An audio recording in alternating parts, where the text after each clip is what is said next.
எல்லாருக்கும் வணக்கம். முதல்ல தயாரிப்பாளர் சங்கத்தில் ஜெயிச்சிருக்கிற நம்ம தமிழ்குமார் சார் அவருடைய அணிக்கு எல்லாருக்கும் என்னுடைய வாழ்த்துக்கள். சார் நமக்கெல்லாம் செட் ஆகா சார். அது என்னன்னா, ஏன் வேணான்னு சொன்னவங்க சொன்னேன், இந்த வீட்லேயும் சொல்லிடுறோம். விட ஏதாவது பஞ்சாயத்துன்னு உட்காந்து அந்த பஞ்சாயத்தில் தீர்ப்பு வழங்க போய் அப்புறம் நம்ம படத்துக்கு அதை செஞ்சிருவாங்க பயத்தில் வேணாம்னு சொன்னேன். இன்னும் ஏதாவது பொறுப்புன்னு ஒன்று கொடுத்தா அந்த பொறுப்பாக செய்யணும்ல. அப்போ அது பொறுப்பாக செஞ்சீங்கன்னா அப்புறம் நம்மளை எதுக்கு அப்படின்னா செய்யலை. அதனால் வேணாம் தான் சார். மற்றபடி நீங்கள் ஜெயிச்சது ரொம்ப சந்தோஷம் சார். வாழ்த்துக்கள் சார். எல்லாத்துக்கும் நன்றி. முதல்ல இந்த பியாண்ட் பிக்சர்ஸ்லாம் ஆரம்பிக்கிறேன். சகோதரர்களே, ரொம்ப ரொம்ப அழகாக பேசுனீங்க, நல்லா வந்தது. எந்த தயாரிப்பாளர் புதுசாக வந்தாலும் வருக, உட்காருங்க ப்ளீஸ் உட்காருங்க, வருக வருக நான் வரவேற்கிறோம். சினிமா ரொம்ப அற்புதமான தொழில், பயப்படாதீங்க யாருன்னு சொன்னாலும்.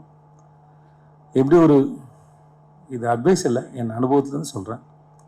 எப்படி ஒரு படம் பண்ணுற இயக்குனர் வந்து எப்படி உருவாகுதுன்னு படிக்கிறாரோ, நடிகன் எப்படி படிக்கிறாரோ, அதே போல் தயாரிப்பாளர் வியாபாரத்தையும் ஸ்கிரிப்டையும் படித்தா ரொம்ப நல்லாயிருக்கும்னு நினைக்கிறேன். யங்ஸ்டர்ஸ் தான் நீங்கள், படிங்க, ரொம்ப நல்லாயிருக்கும். நிறையா படம் பண்ணுங்கள். இந்த படத்தில் மரியா அவர்களுக்கு வாய்ப்பு கொடுத்ததுக்கு நன்றி. வாழ்த்துக்கள் மரியா உங்களுக்கு. ட்ரெய்லர் ரொம்ப நல்லா இருந்தது, ரொம்ப சந்தோஷமாக இருந்தது, ஜாலியாக இருந்துச்சு. இங்கே ஒரு சார் பேசினார், ஹாப்பி டைட்டில் ஒரு ஹாப்பி இருக்குது. எனக்கு வந்து காலையில் சன் டிவியில் வந்து ஜோசிங் கேட்குற மாதிரி இருந்தது சார். ஆனால் நல்லா இருந்தது, அது ஹாப்பியாக இருந்தது. நான் ட்ரெய்லர் பார்க்கும்போது ரொம்ப நல்லா இருந்தது, இன்ட்ரெஸ்டிங்காக இருந்தது. இந்த ஜிவிக்கெலாம் என்றைக்குமே, ஜிவி வந்து எப்பவுமே ஸ்கூல் பையனாகவே நடிக்கலாம் போல இருக்கு. ஜென்சி அதுக்கு முன்னே 90s எடுத்தாலும் சரி, ஜென்சி எடுத்தாலும் சரி, 50 வருஷம் கழிச்சு எடுத்தாலும் சரி, ஜிவி வந்து ஸ்கூல் பையன் அடிச்சுட்டு இருப்பார். நல்லா இருக்கு தெளிவா, ரொம்ப நல்லா இருக்கு. எனக்கு ரொம்ப பிடிச்சிருந்தது. வாழ்த்துக்கள் உங்களுக்கும் எல்லாருக்கும் என்னுடைய வாழ்த்துக்கள். அண்ணே க்யூட்டாக இருக்கீங்கண்ணே. எனக்கு மரியம்ண்ணே ரொம்ப பிடிக்கும், க்யூட்டாக இருக்கீங்கண்ணே. அப்புறம் எனக்கு எப்பவுமே இந்த கேள்வி இருக்கும், ஜிவியே ரொம்ப நல்லா பாட்டு போடுவார். ஆனால் ஜஸ்டினுக்கு அந்த இது 2வது படம் நினைக்கிறேன். எனக்கு ஜஸ்டின் வந்து எனக்கு ரொம்ப நெருக்கம். எனக்கு அவன் பண்ணையாரம்பத்துலேருந்து பழக்கம். பட் எனக்கு அவன் மேலே அளவு கடந்த அன்பு இருக்குது, மரியாதை இருக்குது. எனக்கு அவனோட ஒர்க்கு ரொம்ப பிடிக்கும்.